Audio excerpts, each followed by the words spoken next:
Eto na naman po, mga minamahal, si Butiki. Talaga nga namang walang kupas pa din, no? Yung kanyang bunganga, matabil ang bibig. Yeah? Yung gawain ninyo, inililipat sa amin. Huwag naman kayong ganun. Salbahis no? Tingnan nyo, mga minamahal. Sabi niya dito, Panelo claims PBBM admin a huge fake news corporation. Ay, tayo pa ngayon, mga minamahal, ang fake news. Tayo pa? Really? Mga minamahal, tingnan nyo yung pinakalat nilang issue kay PBBM noon, bangag, adik, nagpupulburon, wala sa katinuan, may sakit, nagsisex orgist, nagvuvudo, 'di ba? May witchcraft pa daw. Oo, sa loob ng Malacanang. Sa tingin nyo, yung mga yan, hindi yan fake news? Ha? Sasabihan mong bangag ang presidente, pero wala ka namang legitimate na ebidensya, kundi yung AI na video. Sasabihan mong may sakit ang presidente, pero hinahamon mo na magpa-test. Di ba dapat kung ikaw yung nag-aakusang mayroong sakit ang presidente, malubhang sakit, ikaw dapat yung nagpo-produce ng evidence na may sakit nga ang presidente, ang gagawin niya, i-debunk niya na lang yun. Di ba? Kaso na yung ginawa ninyo.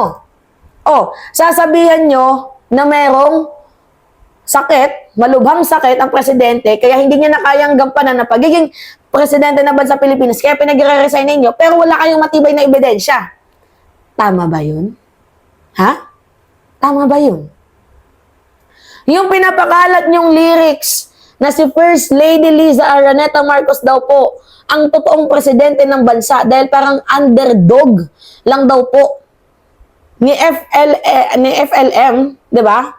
Ni First Lady Araneta Marcos, itong si PBBM, nasaan yung ebidensya ninyo? Yung sinasabi ninyong hindi gusto ni Trump, itong si PBBM at hindi tayo tutulungan, fake news din yun.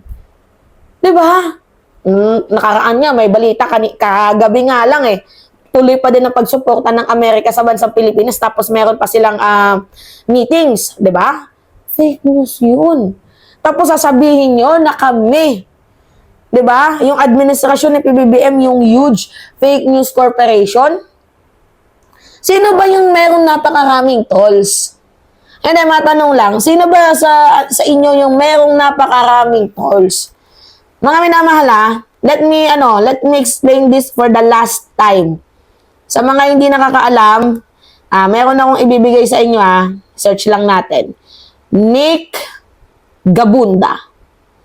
Nick Gabunda. Ito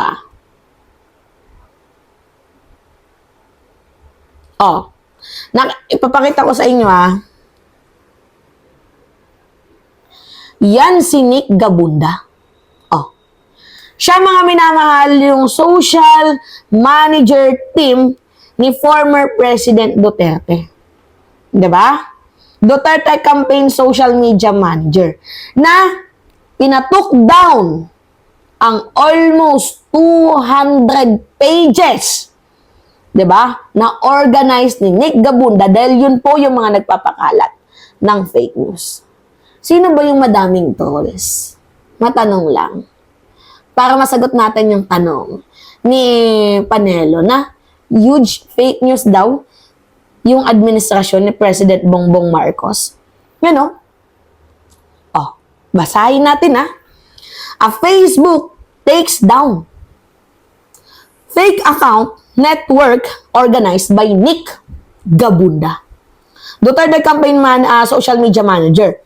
Okay, sabi dito sa balita, Facebook takes down 200 pages, groups, and accounts of network organized by Duterte's 2016 campaign, social media. Yan yung sabi ng Rappler, GMA News, Philippine Star.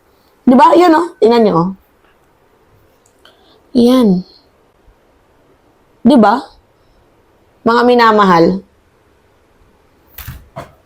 gumastos ng napakalaking pondo si former President Duterte dito sa mga trolls.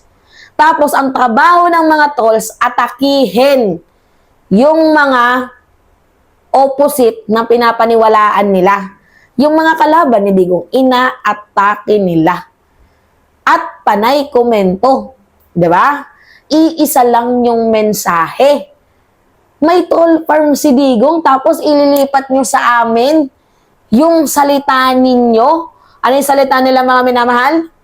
Na ano daw tayo? Tawag dito, ano sabi ni Panelo? Huge fake news corporation. Bakit napatawag ng TRICOM yung mga vloggers ninyo? 'Di ba? Kung kami, yung huge fake news corporation. 'Di ba? Gets ninyo? Kung kami, yung tinutukoy ni Panelo na huge fake news corporation daw, yung mga ginagawa ng mga vloggers, bakit hindi kami pinatawag sa TRICOM? Kasi kung fake news kami, ipapatawag kami. Pero meron din naman mga pinatawag doon na hindi naman fake news, kailangan na lang nilang mag-witness or mag-testified. Pinatawag. 'Di ba? Pero yung kami, gagawa nyo ng kwentong fake news, kami nga lang tong depensa ng depensa eh. Kayo nga, atake lang kayo ng ang ginagawa ninyo, atake kayo ng atake, kami depensa ng depensa. Sa ginagawa nyong fake news, yung bicameral reports. Fake news yun, na ang pumirma daw, si PBBM. Hindi naman si PBBM ang pumirma nun. Lower house yun. GAA yung pinirmahan ni PBBM. Di ba? Yung sinabi ni Digong, suportado niya daw yung gobyerno, pero tinitira niya. Di ba? Nagigets niyo, fake news din yun. Oh, ba't niyo ililipat sa amin yung gawain ninyo? Huwag ganun. Unfair. Mga minamahal, na tayo yung sasabihan ganito ganyan, pero sila naman yung gumagawa ng ganito ganyan. Diba? Itong si Panelo, wala talaga tayong maasahan dito eh. Tapos sasabihin nila, yung PCO, palingkera. Si Attorney Claire daw, palingkera daw si Attorney Claire. Paano naging palingkera yun? Ha? Hindi lang ninyo kaya abutin yung ginagawa ni Attorney Claire?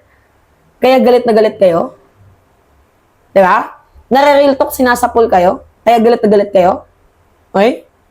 Panelo, wag kami. Payag kayo, bumalik ulit si Panelo, mga minamahal. Sige, boto niyo yung mga Duterte. Babalik ulit yan. Yung rehimen na kung saan may dark, literal na side. Literal na dark side. Biruin nyo ba naman, mga minamahal, nagpamarsyalo sa Davao. Humigit kumulang 30,000 ng mga namatay, tapos pinaplantahan ng ebidensya, di ba, yung mga kalaban nilang kritiko para makulong. Grabe kung manira, wagas kung umatake. Alright. So, yun po, mga minamahal. Anyway, ano masasabi nyo dito? It's me again, Alicia nyo, at nagbabalik ulit para sa ating panibagong video. Maraming salamat, mga minamahal.